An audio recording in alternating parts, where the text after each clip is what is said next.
Good evening. Delegates at the 2020 summit have given the Prime Minister their wish list, 40 proposals for Australia's future. Among them, demands for Australia to become a republic, the creation of a Bill of Rights and a review of the country's tax system. Kevin Rudd has promised to report back by the end of the year. In the meantime, all Australians can have their input via a 2020 website. It was a weekend of frantic discussion and often heated debate, but in the end, the 1,002 delegates found some common ground. Can I present you with this initial report? They presented the Prime Minister with a 38-page report outlining their big ideas for Australia's future. My responsibility is to ensure that we respond, and that is my undertaking to you. Some ideas were new, most were not. The one with overwhelming support, making Australia a republic. This is proposed in two stages.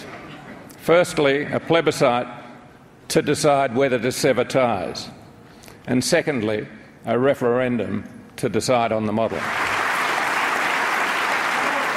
Also on the table, an Australian Bill of Rights, an overhaul of state and federal responsibilities and a comprehensive review of the taxation system.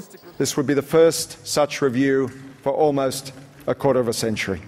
The impact of climate change was the overarching concern. One goal, to make all new buildings carbon neutral post-2020. We want to be the world's leading green and sustainable economy.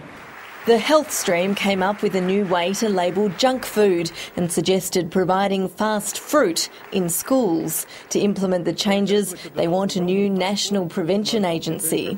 This would be funded by taxes on alcohol, cigarettes and junk food.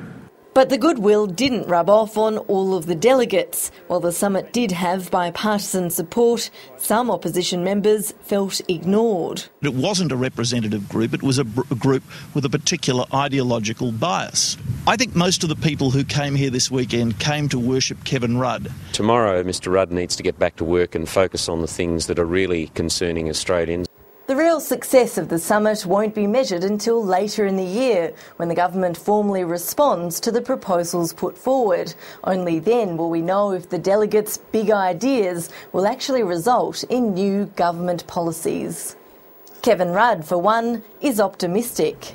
I don't want to wake up one morning in the year 2020 with the regret of not having acted when I had the chance. Ashley Gillen, Sky News, Canberra.